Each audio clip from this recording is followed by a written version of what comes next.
Hello students, today we are going to study the second chapter of civics, that is understanding secularism. So let's start with this chapter. Now just imagine yourself as a Hindu or Muslim living in a part of the United States of America where Christian fundamentalism is very powerful. Suppose that despite being a US citizen, no one is willing to rent their house to you. How would this make you feel? Would it not make you feel resentful? What if you decide to complain against this discrimination and were told to go back to India? Would this not make you feel angry? Your anger could take two forms. First, you might react by saying that Christians should get the same treatment in places where Hindus and Muslims are in a majority. This is a form of retaliation. Or you might take the view that there should be justice for all. You may fight, stating that no one should be discriminated against on grounds of their religious practices and beliefs. This statement rests on the assumption that all forms of domination related to religion should end. This is the essence of secularism.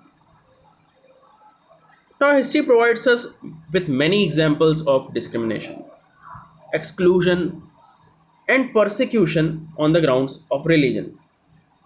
You may have read about how Jews were persecuted in Hitler's Germany and how several millions were killed. Now, however, the Jewish state of Israel treats its own Muslim and Christian minorities quite badly.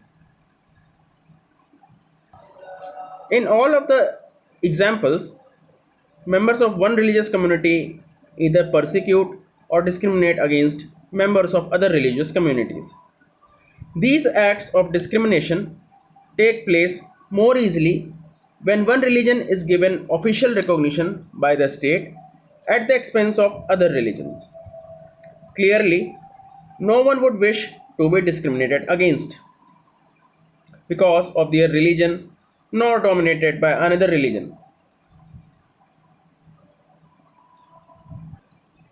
Now, if we talk about what is secularism actually, now Indian Constitution allows individuals the freedom to live by their religious beliefs and practices as they interpret these. In keeping with this idea of religious freedom for all, India also adopted a strategy of separating the power of religion and the power of the state. Secularism refers to this separation of religion from the state. Now, the question arises that why is it important to separate religion from the state? Now, see, the most important aspect of secularism is its separation of religion from state power. This is most important for a country to function democratically. Almost all countries of the world will have more than one religious group living in them. Within these religious groups, there will most likely be one group that is in a majority. If this majority religious group has access to state power, then it could quite easily use this power and financial resources to discriminate against and persecute persons of other religions. This tyranny of the majority could result in the discrimination, coercion, and at times even the killing of religious minorities. The majority could quite easily prevent minorities from practicing their religions. Any form of domination based on religion is in violation of the rights that a democratic society guarantees to each and every citizen, irrespective of their religion. Therefore, the tyranny of the majority and the violation of fundamental rights that can result is one reason why it is important to separate the state and religion in democratic societies. Another reason that it is important to separate religion from the state in democratic societies is because we also need to protect the freedom of individuals to exit from their religion, embrace another religion, or have the freedom to interpret religious teachings differently. To understand this point better, let us take the practice of untouchability. You might feel that you dislike this practice within Hinduism and therefore you want to try and reform it.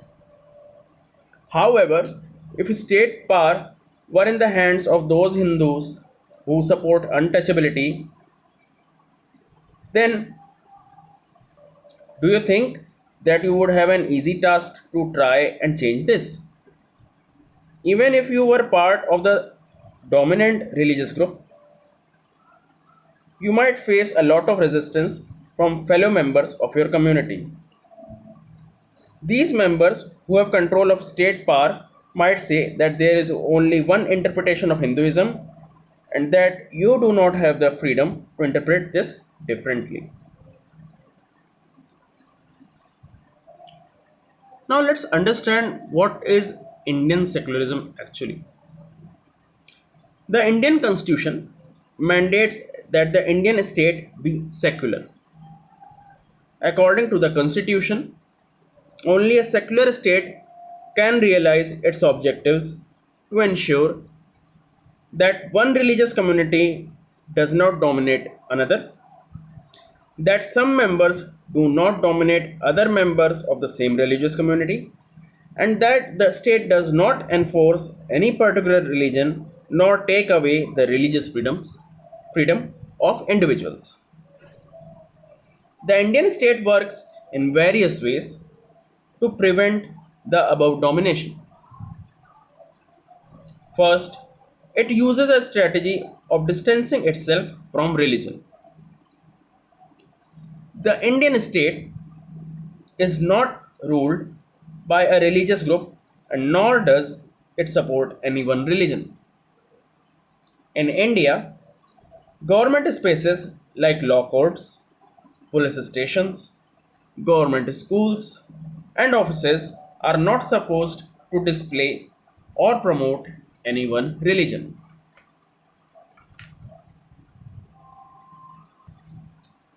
The second way in which Indian secularism works to prevent the previously mentioned domination is through a strategy of non interference.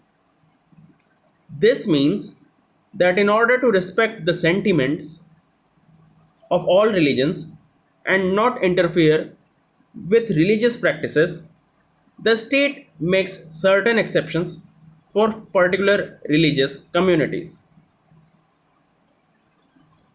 The third way in which Indian secularism works to prevent the domination listed earlier is through a strategy of intervention. Like as we discussed about untouchability. This is a good example where members of the same religion, the upper caste Hindus, dominate other members, some lower castes within it. In order to prevent this religion based exclusion and discrimination of lower castes, the Indian constitution bans untouchability.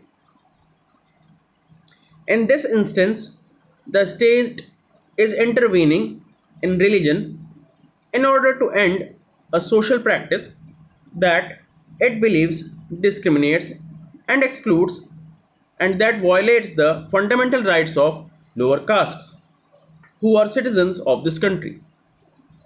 Similarly, to ensure that laws relating to equal inheritance rights are respected, the state may have to intervene in the religion based personal laws of the communities.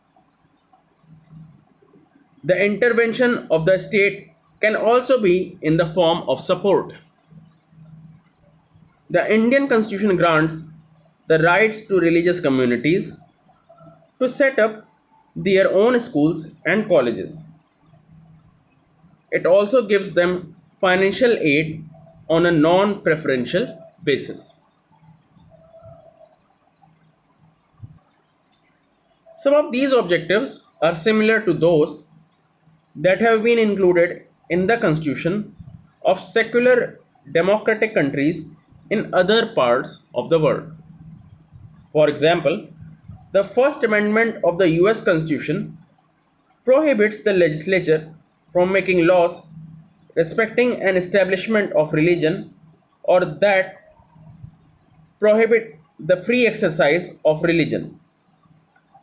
What is meant by the word establishment is that the legislature cannot declare any religion as the official religion, nor can they give preference to one religion.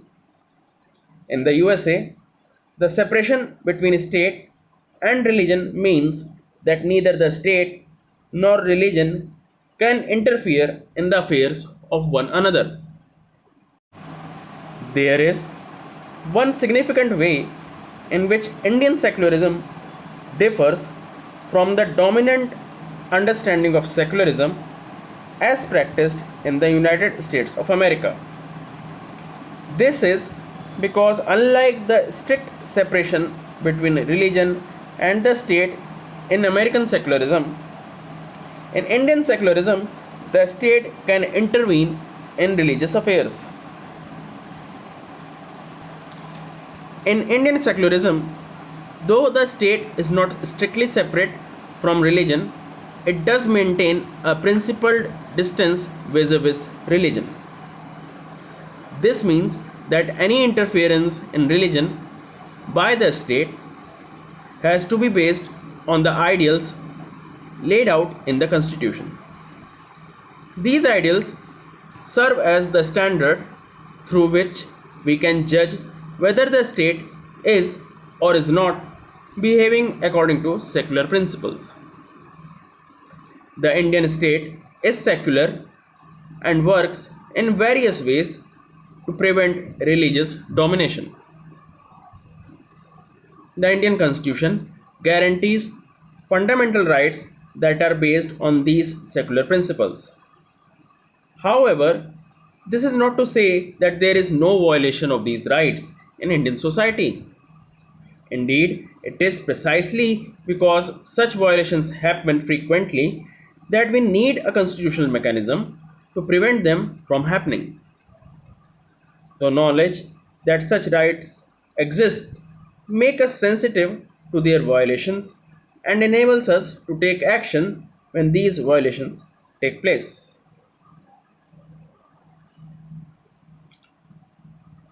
So students, this is it for this chapter. Do study this chapter very thoroughly, and if in case you face any kind of problem in this chapter, you can write down your question in the comment section below this video. I will surely answer that. Thank you.